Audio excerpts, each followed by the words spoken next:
Marcus Chen's eyes opened slowly. His head felt heavy, like someone had filled it with thick mud. The ceiling above him looked wrong somehow. It took him a moment to realize why. There was someone on top of him. A blue-skinned figure hovered directly above his body, her forearms stretched wide like she was trying to catch something. Orange light pulsed through her translucent skin in patterns that hurt to look at.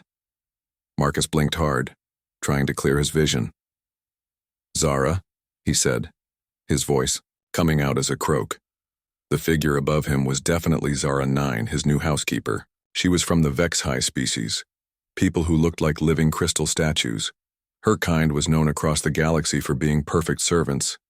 They never complained, never made mistakes, and never did anything inappropriate. So why was she positioned above him like this? Marcus tried to sit up, but Zara 9 made a sharp sound. Her orange warning patterns flashed brighter. "Do not move, Marcus Chen," she said in her musical voice. "The gravity field is unstable. If you move suddenly, you will float into the ceiling." That's when Marcus noticed it. His body felt lighter than it should. His hair was floating slightly, and his blanket seemed to be trying to drift away from him. The artificial gravity on the research ship was failing. "How long have you been?" Marcus started to ask. 6 hours, 17 minutes, and 43 seconds, Zara 9 replied immediately. Her species never rounded numbers. "You were sleeping deeply because of the medical treatment. I detected the gravity failures beginning. Each time the field weakened. I created an energy barrier to prevent you from injury." Marcus looked up at her forearms. Now he could see the faint shimmer of energy between her palms. She had been holding a protective field over him this entire time. "You've been doing this for 6 hours?" he asked, amazed. "It is my duty," Zara 9 said simply. "You are my assigned human." Marcus felt a strange mix of gratitude and embarrassment. When Zara 9 had been assigned to his quarters 3 days ago, he had protested. He didn't need a housekeeper. He could clean his own room and make his own food. But the ship's captain had insisted. Important research required humans to be at peak efficiency. Now this crystal blue alien had spent 6 hours protecting him while he slept. "The gravity is stable now," Zara 9 announced. Her warning patterns faded to a soft blue glow. She slowly lowered her arms and moved away from him. "You may sit up safely." Marcus sat up carefully. His quarters looked normal, but something felt wrong. The ship was too quiet. Usually he could hear the hum of engines, the whisper of air recyclers, the distant sounds of other crew members. "Where is everyone?" he asked. Zara 9's skin shifted to a darker blue color. Marcus had learned this meant she was processing difficult information. "There has been an incident," she said finally. "The other crew members are unavailable." "Unavailable?" Marcus swung his legs over the side of his bed. "What do you mean, unavailable?" "Perhaps it would be better if I showed you the ship's status," Zara 9 said. She moved to his desk and activated the wall screen. Data flowed across it in symbols Marcus recognized as ship systems information. Most of the indicators were red. "The ship's main power is running on emergency backup," Zara 9 explained. "Life support is functioning but limited. Communications with the planet below have been severed. And the crew..." She paused, her skin cycling through several color changes. "The crew quarters show no life signs except for us." Marcus felt cold despite the warm air in his room. "No life signs? What happened to them?" "I do not know," Zara 9 admitted. 18 hours ago, the ship's sensors detected unusual activity from the planet below. The archaeological site you were studying began emitting energy signals. Then strange objects appeared in space around us. Objects? Ships, perhaps. Or weapons. They were ancient in design but clearly functional. They began scanning our vessel. Marcus remembered now. He had been working at the dig site on the planet below. The ruins were unlike anything found before. The architecture was familiar somehow, but he couldn't place why. Then there had been an accident. A piece of equipment had exploded near him, and he had been brought back to the ship for medical treatment. "The scanning began approximately 6 hours after you returned to the ship," Zara 9 continued. "The unknown objects seemed to be selecting targets. Selecting targets, the first to disappear was Commander Thrix, Zara 9 said. Thrix was a Zephyrian, a species known for their advanced military technology. Then Chief Scientist Moklar. Moklar was a Quantari, whose people had mastered energy manipulation. One by one, the crew began to vanish.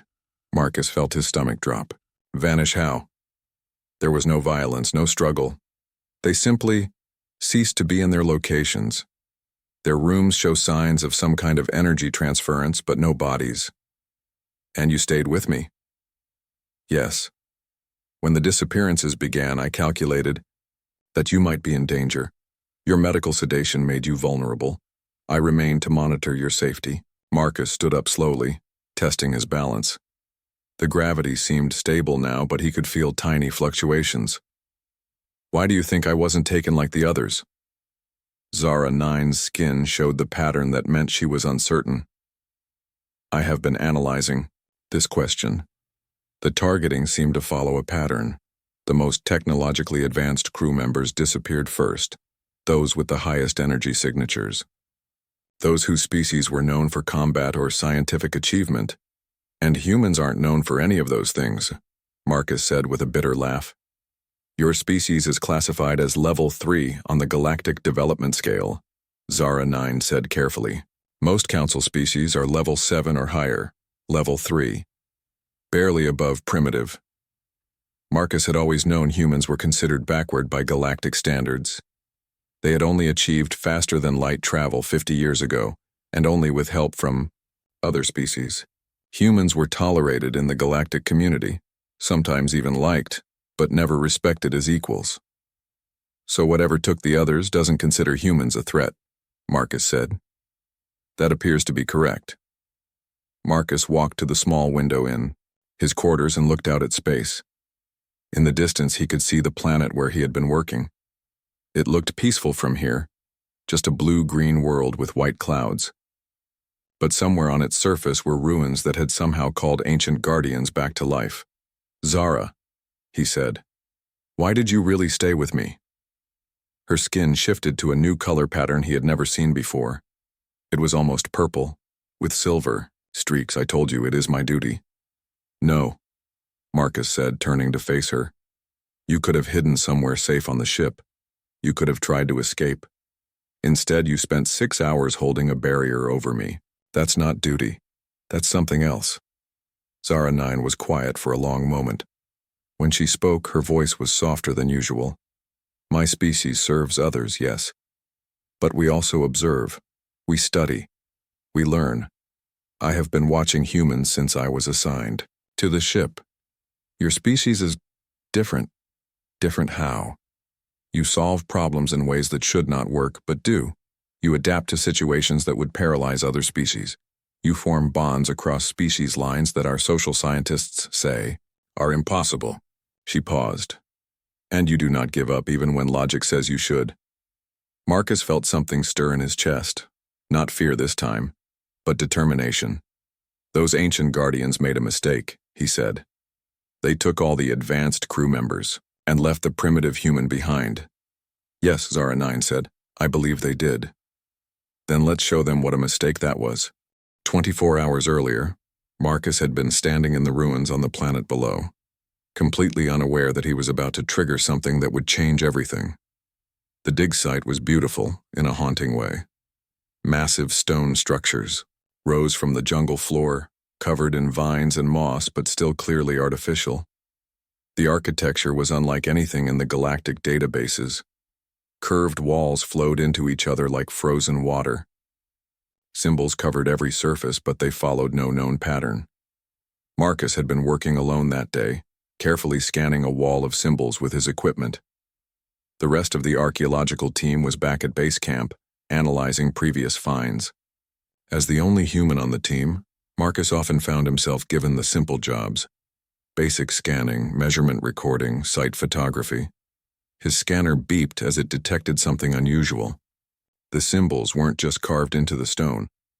They were part of some kind of circuit system, incredibly complex but completely dormant. Marcus adjusted his equipment settings, trying to get a better reading. That's when he made the mistake. He activated his scanner's deep penetration mode. The device sent a pulse of energy into the wall, trying to map the circuit system underneath. For a moment, nothing happened. Then the symbols began to glow. Marcus stepped back, startled. He had never seen anything like it. The symbols pulsed, with soft blue light, and the pattern seemed to be spreading along the wall. He fumbled for his communication device to call the base camp. Before he could speak, his scanner exploded. The blast threw Marcus backward into a pile of rubble. Pain shot through his left arm and the side of his head. He could taste blood in his mouth. But worse than the pain was what he saw as he struggled to sit up. The entire wall was now blazing with light. The symbol patterns were flowing like liquid, rearranging themselves into new configurations. And somewhere deep in the stone, Marcus could hear something humming to life. He managed to activate his emergency beacon before passing out. When he woke up, he was in the medical bay of the research ship orbiting high above the planet. Dr. Yelani, a Centauran physician, was treating his injuries with her species' advanced healing technology. "You were lucky," Dr. Yelani said as she worked. "The scanner explosion could have killed you. As it is, you have a concussion and some burns, but nothing permanent." "The ruins," Marcus said weakly. Something happened. The symbols started glowing. "Yes." The recovery team reported unusual energy readings from the site, Dr. Yelani said.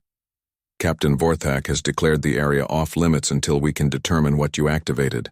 Marcus tried to sit up, but Dr. Yelani pushed him back down. "I need to tell them what I saw. There's some kind of technology down there, still working after who knows how long."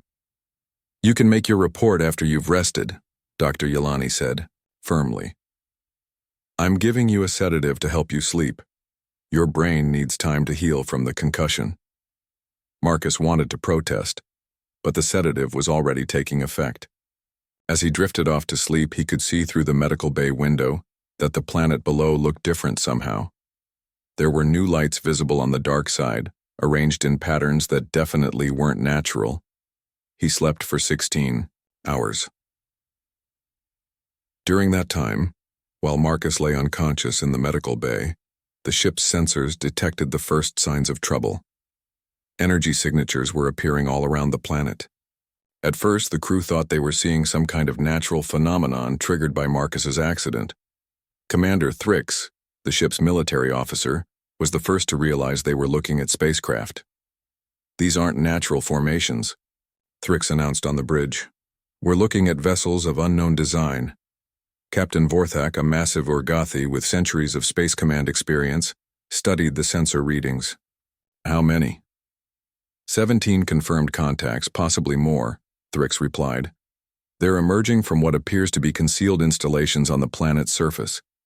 The vessels were unlike anything in the galactic databases. They looked ancient, but moved with perfect precision. Each one was about the size of a battleship but shaped like a flowing teardrop. No weapons were visible, but energy readings suggested they were incredibly powerful.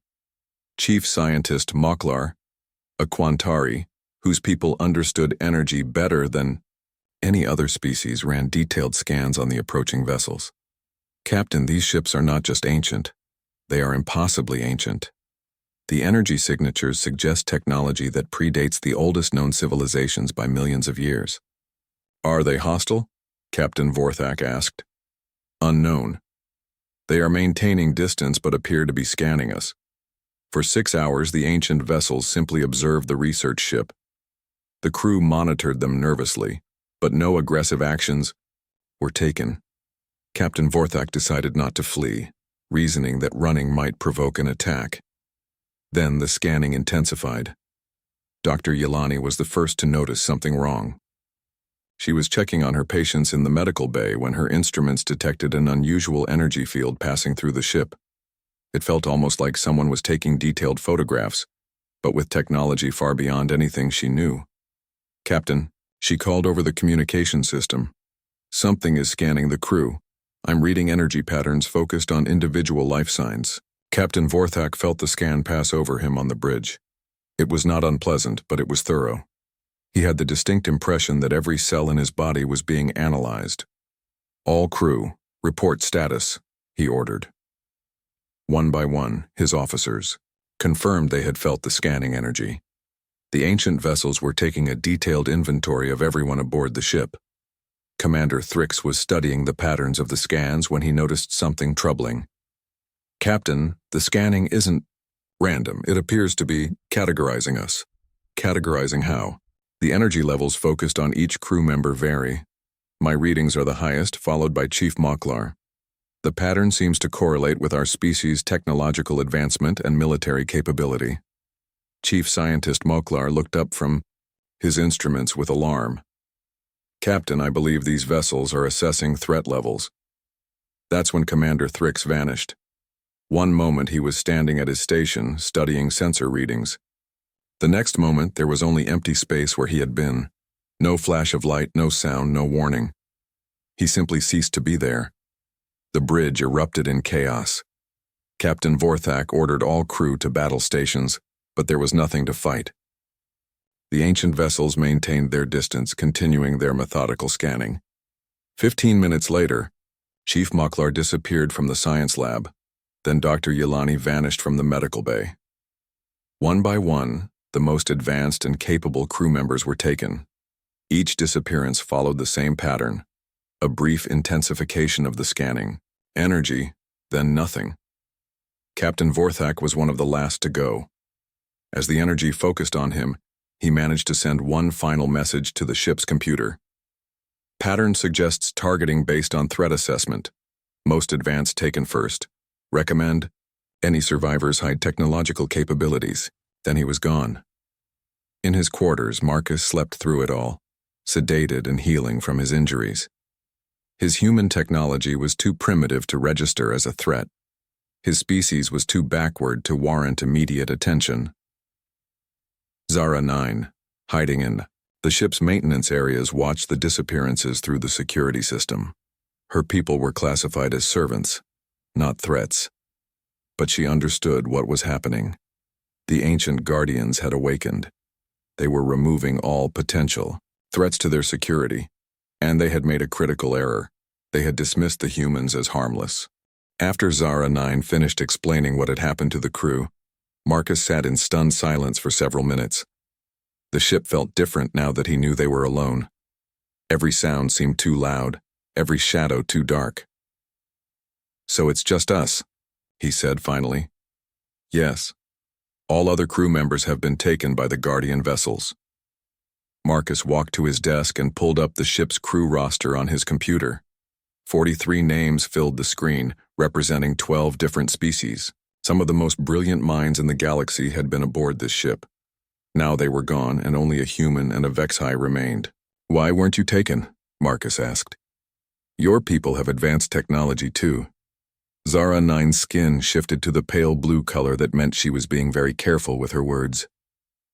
"The Vexhai are classified as a service species. We are not considered threats because we do not develop military technology or pursue aggressive research. We maintain things." "But you're more than that," Marcus said. "I've seen how you work. You notice things others miss. You analyze patterns constantly." "Yes," Zara 9 said quietly. "But other species see us as we present ourselves. Helpful servants who clean and organize and remember things. They do not understand that observation and memory can be their own forms of intelligence." Marcus looked at her with new understanding. "You've been studying us, haven't you? Not just keeping house." "I requested assignment to this ship specifically because it carried human crew members," Zara 9 admitted. "My people have been curious about humans since your species joined the galactic community. You do not fit the normal patterns." "What patterns?" "Every species in the galaxy follows predictable development paths. The Zephyrians focus on military advancement. The Quantari pursue energy research. The Orgathi develop command and control systems. Each species maximizes their strengths and minimizes their weaknesses." Zara 9 moved to the window and looked out at the ancient vessels still visible in the distance. "But humans do not specialize. You maintain multiple development paths simultaneously. You combine technologies in ways that should not work. And most importantly, you adapt." Adapt how? When faced with a problem you cannot solve with your current tools, you do not simply apply more of the same technology. You change your approach entirely. You improvise. You find solutions that exist outside normal logic. Marcus thought about this. It was true that humans were considered odd by galactic standards. While other species had mastered single areas of knowledge, humans remained generalists. They were mediocre at everything instead of excellent at one thing. I have been observing human problem-solving for 3 months, Zara 9 continued. In that time, I have seen humans repair advanced alien technology using primitive tools. I have seen them communicate with species whose languages they do not speak. I have seen them succeed where more advanced beings fail, simply because they do not know they should fail. And you think that's going to help us now? I think it is our only hope. Marcus activated the ship's external cameras and studied the ancient vessels surrounding them. They were beautiful in a deadly way, their teardrop shapes catching the light. From the planet below, according to the sensors, they were simply waiting. What do you think they want? He asked. Based on their behavior pattern, I believe they are guardian units left by whoever built the ruins you discovered. They have been dormant for a very long time, but your scanning activated them. Guardian units protecting what? Unknown, but they clearly perceive advanced technological species as threats to whatever they are guarding. Marcus rubbed his temples. His head still ached from the concussion, but his mind was becoming clearer. If they wanted to destroy us, they could have done it already. Instead, they're taking people alive. Yes. I believe they are containing perceived threats rather than eliminating them, which means the others might still be alive. It is possible. Marcus made a decision. Then we need to find them. Zara 9's skin flashed bright orange in alarm. Marcus, that would be extremely dangerous. The Guardian vessels are still active. If we attempt to leave this ship, we will likely be detected and taken as well. Maybe. Or maybe they'll underestimate us like they did before. Marcus started moving around his quarters, gathering equipment. His standard archaeological gear had been damaged in the explosion, but he had backup tools. Simple scanners, basic cutting tools, emergency supplies. What are you doing? Zara 9 asked. I'm planning a rescue mission. You cannot be serious. You are one human with primitive technology against advanced alien guardians. No, Marcus said, turning to face her. I'm one human working with a brilliant Vexi who notices things no one else sees. That's different. Zara 9's skin cycled through several colors before settling on deep blue. You are asking me to help you with something that has almost no chance of success. Yes. And if we fail, we will both be captured or killed. Probably. And you believe we should attempt this anyway? I do. Zara 9 was quiet for a long moment. When she spoke, her voice carried a strange note Marcus had never heard before. Why? Because 43 people are counting on us, even if they don't know it. Because running away means everyone dies. And because... Marcus paused, trying to find the right words. Because sometimes the right thing to do is also the stupid thing to do. That makes no logical sense. Exactly. Which is why it might work. Zara 9's skin began showing the pattern that meant she was processing complex calculations. Marcus watched the colors shift and flow as she analyzed hundreds of variables. Finally, she spoke. I have calculated the probability of success for your proposed mission, and it is approximately 0.03%. That's terrible odds. Yes. However, I have also calculated the probability of long-term survival if we remain on this ship and do nothing. What's that? Also approximately 0.03%. Marcus grinned. So we might as well try. That logic is flawed in 17 different ways, Zara 9 said. But yes, we might as well try. Marcus felt something he hadn't experienced since waking up. Hope. Do you have any ideas about where they might have taken the crew? The energy signatures from the disappearances suggest transportation to the planet's surface. Most likely to the same area where you made your discovery. Then that's where we need to go. Getting to the planet will require us to use one of the ship's shuttles. The Guardian vessels will certainly detect us. Unless we give them a reason. Not to notice us, Marcus said. How good are you at making things look broken? Zara 9's skin shifted to a pattern Marcus recognized as curiosity. What do you mean? These Guardians are smart, but they're also ancient. Their programming is probably very rigid. They target threats and ignore non-threats. So we need to make sure we look like a non-threat. How do we do that? Marcus smiled. By crashing. For the next hour, Marcus and Zara 9 worked together to prepare their escape plan. It was crazy, dangerous, and based on assumptions that might be completely wrong. It was also the most human plan anyone had ever come up with, and that Marcus thought might be exactly what they needed. The plan was simple in theory and terrifying in practice. Marcus and Zara 9 would take one of the ship's emergency shuttles and deliberately crash it on the planet's surface near the ruins. To any observer, it would look like two survivors desperately trying to escape, only to fail due to primitive human technology. The key is making it look accidental, Marcus explained as they worked in the shuttle bay. If the Guardians think, we're trying to reach the planet on purpose, they'll stop us. But if it looks like we're trying to escape and failing, they will consider us harmless refugees, Zara 9 finished. But Marcus, you understand that a real crash could kill us? That's why we're not really going to crash, Marcus said, attaching homemade modifications to the shuttle's control systems. We're going to fake a crash. Your people's perfect memory and my species' talent for creative lying. The shuttle they had chosen was the oldest and most basic on the ship. Marcus removed several key components and replaced them with jury-rigged alternatives made from spare parts. To any sophisticated scanner, the vessel would look like it was barely holding together. This is not how these systems are supposed to work, Zara 9 observed as Marcus connected a food processor to the navigation system. Exactly. No advanced AI would expect this configuration to function, but humans have been making impossible repairs. Work for centuries. Zara 9 watched him work with fascination. Marcus was using tools in ways they were never designed for, combining technologies from different systems and creating solutions that violated every engineering principle she knew. Yet somehow everything worked. Your species truly is unusual, she said.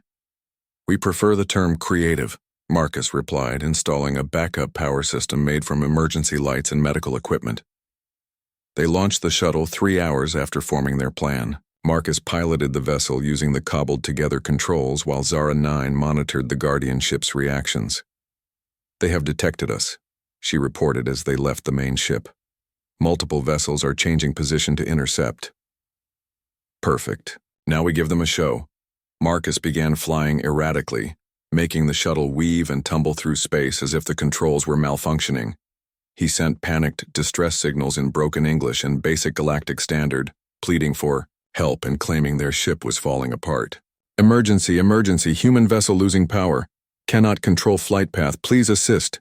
The Guardian ships moved closer, their sensors scanning the shuttle intensively. Marcus held his breath, hoping his fake malfunctions would fool technology, millions of years more advanced than anything humans had ever built. They are scanning us very thoroughly, Zara 9 reported, her skin showing stress patterns. But they are not taking action to stop us. Because we look pathetic, Marcus said with satisfaction. A primitive human and a servant-class alien in a failing shuttle. Not exactly a threat to ancient super technology. The shuttle tumbled toward the planet's atmosphere, looking completely out of control, but actually following a carefully planned trajectory. Marcus had studied atmospheric entry procedures for months as part of his archaeological training. He knew exactly how to make their descent look accidental while actually guiding them toward their target. The shuttle shook violently as it hit the atmosphere. Warning lights flashed, and several systems actually did malfunction under the stress. Marcus fought with the controls, using a combination of actual skill and theatrical desperation. Mayday, mayday, cannot control descent, going to crash. Behind them, the Guardian vessels followed at a distance, observing but not interfering. Their programming apparently classified the shuttle as a non-threat experiencing system failure. Marcus aimed for a clearing near the ruins where he had made his discovery. At the last moment, he fired the shuttle's emergency thrusters and deployed improvised shock absorbers made from cargo netting and foam padding.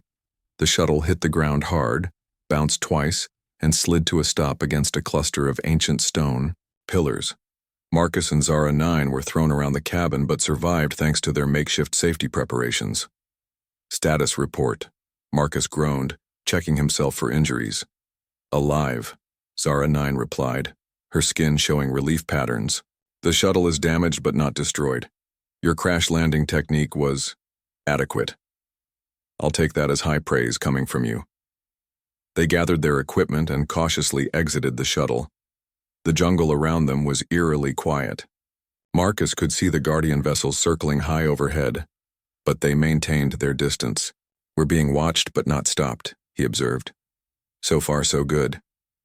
The ruins looked different than when Marcus had been here before. The symbols on the walls were still glowing, pulsing in slow, rhythmic patterns. More structures had become visible, rising from the jungle floor as if the buildings were growing. The entire complex is active, Zara 9 said, studying the energy readings on her scanner. Your accidental activation has awakened much more than we initially realized. They made their way toward the central structure where Marcus had made his discovery. As they walked, Zara 9 pointed out details that Marcus had missed during his previous visit. The architectural patterns are not random, she said. They follow mathematical sequences that optimize energy flow. This entire site is designed as a massive technological system. A system for what? Unknown.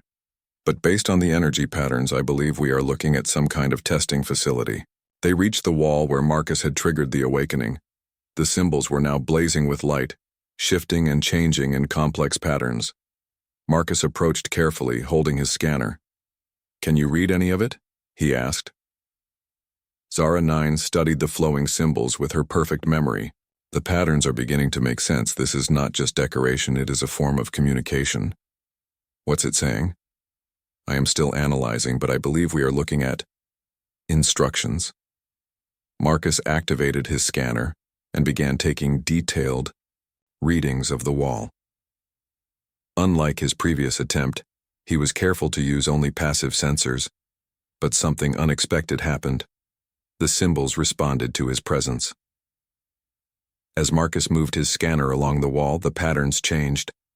New configurations appeared, specifically oriented toward where he was standing. It was as if the ancient system was trying to communicate with him directly. Marcus, Zara 9 said urgently. The symbols are reacting to you specifically, not to your equipment. What do you mean? The changes only occur when you are near them. When I approach the same areas, nothing happens. Marcus stepped closer to the wall. The symbols brightened and began forming new patterns. Some of them looked almost familiar, like mathematical equations or circuit diagrams, but using principles he didn't understand. It's trying to teach me something, he realized. But I don't know what. Zara 9 moved to his side and began analyzing the new symbol patterns. Marcus, these configurations, they appear to be puzzles. Puzzles? Problems that require solutions. But they are not following standard logical frameworks. They seem designed for a different type of thinking. Marcus studied the symbols more carefully. Zara 9 was right. The patterns looked like puzzles, but they didn't follow any rules he recognized. Traditional logic would say they were impossible to solve. But Marcus was human. He had spent his entire life solving problems that shouldn't have solutions. He began approaching the puzzles not as mathematical equations but as creative challenges. Instead of trying to find the logically correct answer, he looked for solutions that felt right, even if they didn't make perfect sense. To his amazement, it worked. When he touched a sequence of symbols in an order that violated logical progression, but felt intuitive, the wall responded. New passages opened in the stone. Hidden chambers became visible. Incredible, Zara 9 whispered. You are solving problems that my analytical matrix says are unsolvable. Maybe that's the point, Marcus said. Maybe these puzzles aren't meant for logical minds. Maybe they're designed for minds that think differently. As they moved deeper into the newly opened chambers, Marcus began to understand what they had found. This wasn't just an archaeological site.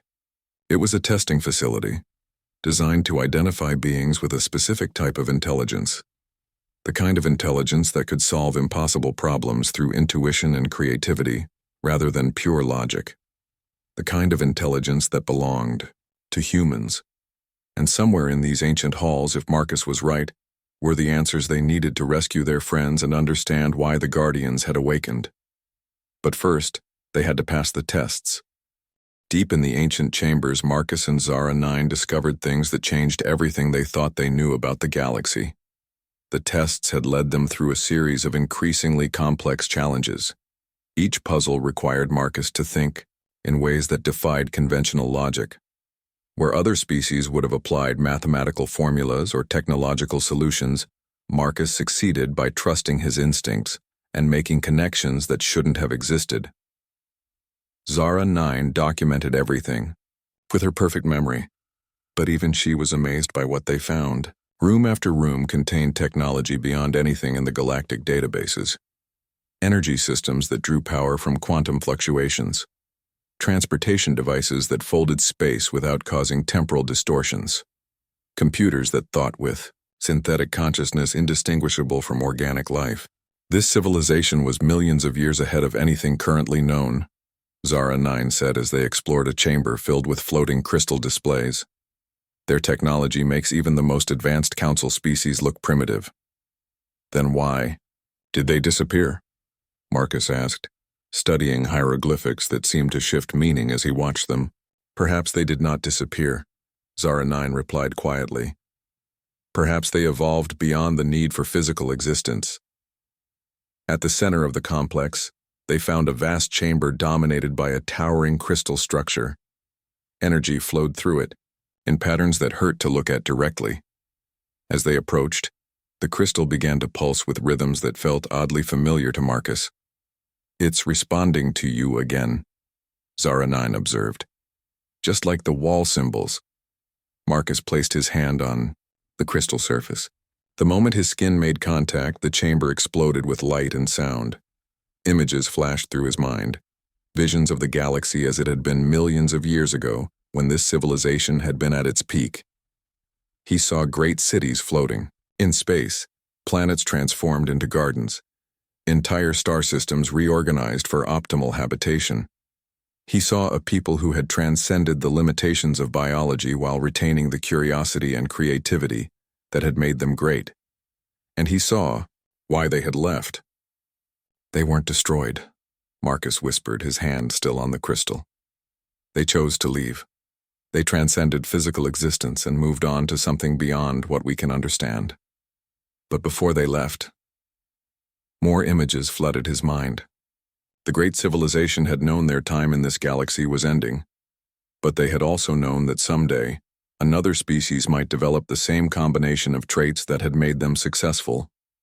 So they had prepared a test. They seeded the galaxy with their genetic material, Marcus said, understanding flooding through him. Scattered it across thousands of worlds and let it develop naturally. They wanted to see if any of the resulting species would retain their essential characteristics. What characteristics? Zara 9 asked. Adaptability, creativity, the ability to think beyond established patterns, the capacity to form genuine connections across species barriers. Marcus turned to look at her. They were looking for a species that could grow beyond its origins without losing what made it special. The crystal pulsed brighter and new chambers opened around them. These weren't test rooms, they were archives, vast libraries of knowledge preserved for the species that would eventually prove worthy of inheriting it. But there was more. As Marcus accessed the archives, he learned the truth about the Guardian ships. They weren't weapons designed to destroy threats. They were selection mechanisms programmed to identify and isolate individuals who might interfere with the testing process. The crew wasn't taken as prisoners, Marcus realized. They were moved to safety while the tests were conducted. The Guardians were protecting them from technology that could have been dangerous to less adaptable minds. Zara 9's skin showed patterns of amazement. You mean they are alive? Not just alive. They're in stasis chambers, probably somewhere in this complex. The Guardians were waiting for someone to complete the tests and prove they were ready to understand the truth. They found the stasis chambers in a hidden section of the complex. 43 glowing pods contained the missing crew members, all alive and unharmed but deeply unconscious. Medical displays showed they were being maintained in perfect health. "We can wake them," Zara 9 said, studying the control systems. "But, Marcus, when they wake up, everything will change. This knowledge, this technology, it will transform the entire galactic community." Marcus looked at the pods containing his friends and colleagues. Captain Vorthak, Commander Thrix, Dr. Yelani, Chief Moklar, all the brilliant minds who had been taken. Soon they would wake up to a galaxy where humans were no longer considered primitive newcomers. "There's something else," Marcus said, accessing deeper levels of the archive. "The reason my scanner explosion triggered all this." New information flowed into his mind, and with it came the final piece of the puzzle. The accident at the dig site hadn't been an accident at all. It had been a recognition sequence triggered by Marcus's genetic signature. The ancient civilization scanners had identified him as one of their descendants and begun the awakening process. "Humans aren't just another species that developed intelligence," Marcus said slowly. "We're their direct descendants, the genetic material they scattered across the galaxy millions of years ago. Some of it became humanity." Zara 9's skin cycled through colors Marcus had never seen before. It means we're the inheritors they were looking for, the species they designed these tests to identify." Marcus looked around the vast chamber filled with impossible technology. "All of this, it's ours. It was always meant to be ours." The weight of the revelation was staggering. Humanity wasn't the youngest, most primitive species in the galactic community. They were the oldest, the descendants of the galaxy's first great civilization. Everything they had achieved, everything they would achieve, was part of a pattern that had been set in motion millions of years ago. "But why keep it secret for so long?" Zara 9 asked. "Why let humans be considered primitive?" More images flowed from the crystal. Marcus saw the answer and smiled despite everything. "Because they wanted to make sure we stayed human. Power and advanced technology change people.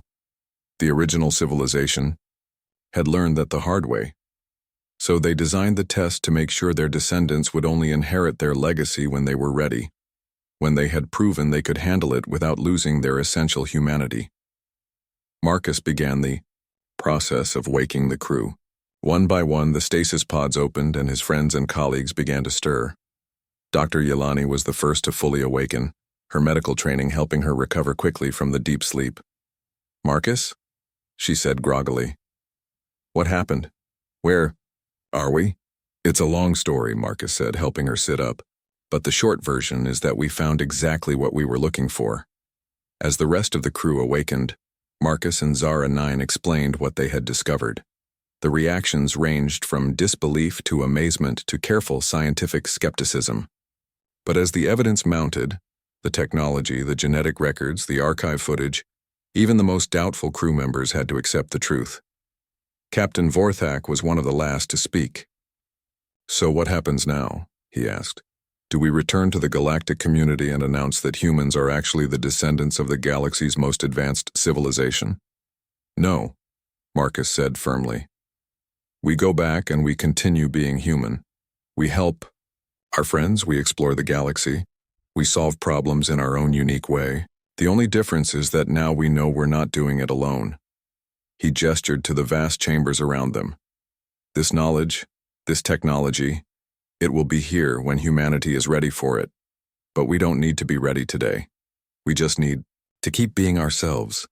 Zara 9 stepped forward, her skin showing patterns of deep respect. "Marcus, I must tell you something. My people's assignment to serve humans was not random. We volunteered. We have been waiting for this day for generations." "Waiting for what?" "To see if the descendants of the first civilization would prove worthy of their inheritance. To witness the moment when the galaxy's children came home." Marcus looked around at his friends, human, Zephyrian, Quantari, Urgathi, and all the other species represented in their crew. They had worked together, trusted each other, and faced the unknown as one team. "I think we're ready," he said. "Not for all the technology and power, but for what really matters. We're ready to keep exploring, keep learning, and keep growing." Together, as they prepared to return to their ship and eventually to the wider galaxy, Marcus realized that Zara 9 had been right about one thing. Her reason for protecting him during those long hours while he slept had left him speechless. She hadn't been protecting just another crew member. She had been protecting the key to humanity's true heritage, the descendant of the galaxy's first great civilization, the bridge between what was and what could be. But more than that, she had been protecting a friend. And that, Marcus thought, was the most human thing of all.